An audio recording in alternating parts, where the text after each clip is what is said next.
Hi, my name is Demetrius with Boneyard Parts. Here to talk about our 1987 to 93 ashtray door fix kit for the Fox Body Mustangs.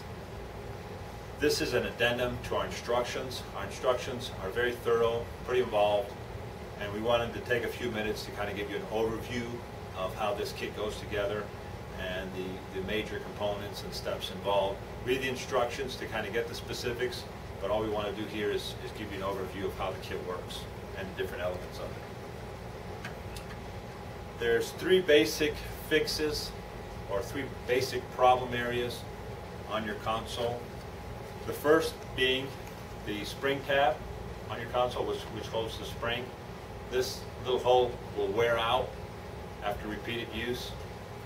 This little stud here, I don't know if you can see it, but it's just in front of your cigarette lighter. It's a little, like a little nub sticking up. A lot of times that'll break off. And then the other issue is the spring. Of course, we included a new spring with our kit. You'll notice on the door, it's plastic with a metal reinforcement underneath. The 87 to 93 Mustangs have two types of doors. One is an all-metal door, and one is a plastic door with a metal plate underneath. The reason why the plastic doors have the metal plate underneath is because this was covering your ashtray receptacle. And if you ever had a cigarette that was still lit and you closed the door, if it came up and hit the bottom side of the door, it wouldn't burn the plastic. It hit up against this metal. So that's why when they went to the plastic door, they had to put this metal plate. A lot of times what happens is this plate will break off. Not only does this plate protect the door against cigarettes, but it also has a ridge right over here which forms a stop, so that when the door rotates open, it stops at a certain position. When that plate is gone, the door will over-rotate. And when the door over-rotates a lot of times, this front hinge here will pop out of its place on the console. So that's another problem. That's the third problem we have. So the first thing we address in our kit is the spring tab. And like I said, the spring attaches to this end of the spring tab, and as you open and close the door, that spring will rotate with the tension on the plastic part. That little hole will get worn out, and eventually the spring will just pass through there and kind of bind and get caught and not work like it's supposed to anymore. So what we've done is we've created a stainless steel metal spring tab reinforcement, and all it does is it goes right over the OEM piece, okay? And there's a machine side to this, okay? You can see on this side there's a machine section, and this side it's completely flat. The machine side of this goes against the tab. You see, it's not showing in this position, okay? What you'll do then is drill these two center holes. Don't worry about these two at the bottom. You just drill the center holes and attach it using the number 4 screws, lock nuts, and washers. If this spring tab is completely broken off, which happens in some cases, then you'll flip it around so that now the machine side is facing you, okay? And you're going to mount this at an angle, and you're going to use the lower 2 holes, not the ones in the center anymore, because the spring tab is gone. So in your case, in a case where the spring tab is completely broken off, you're going to flip the reinforcement piece around so the machine side faces you now. And since the spring tab is gone, we don't have a reference of where to line up the little holes, okay? The little hole on the end. So what I did is I drew a line down the center and a line to the right of this spring tab. Can you see those two lines there? You got one in the center and then one to the side. What you do is you line up the bottom edge of this where the first line is, and then you have to imagine that that center line is coming straight up and going right through the center line of the hole. Okay? So that's the fashion or the way that this thing mounts when the spring tab is missing. And you'll use the bottom two holes to affix it to the console. So if the spring tab is present and the little hole is just worn out so that the spring is binding, you know, it's passing through and it's binding and it's not working properly, as long as your spring tab is still there, you're going to mount the reinforcement with the machine face, with the machine section facing the tab. Okay? If the tab is completely broken off, rotate that around. I've got my two lines marked. I put this edge, this corner down there, and I line up the hole with the imaginary center line of the part that's gone. And then I use the bottom two holes. So that's the spring tab. The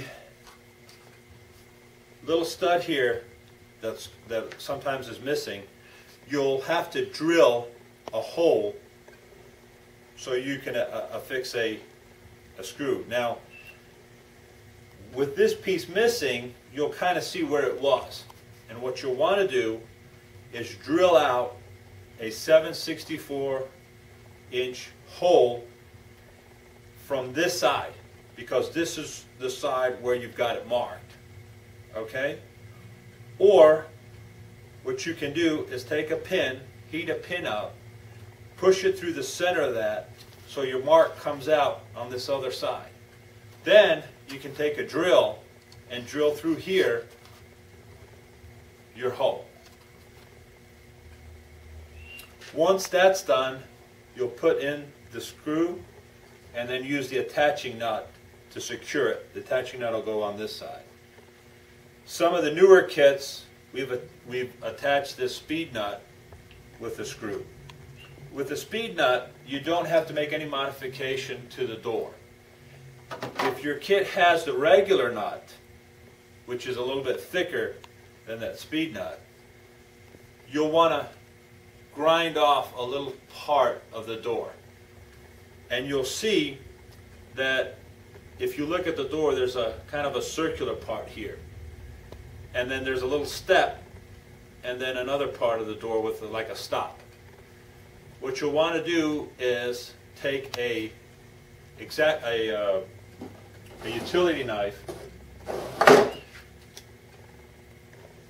mark this and this side here, and then very slowly you'll want to remove this circular section here down to this part here, down to the tab. Okay? It's almost, you can see in the video, we're just going to remove from here up, just this top section and just this round part here to make room for the regular nut. Again, if you've got the speed nut in your kit, you don't have to make any modification to the door. The last part of the kit is for when the plate is missing and the door over rotates, this front hinge can pop out.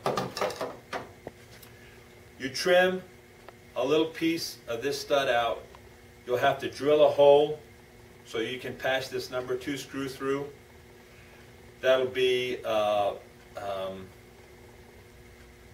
you'll drill it from this side, it'll pass through, and that, you want to leave part of the stud there. You don't want to completely remove that. You're just going to remove a section of it, and then this is going to go through it.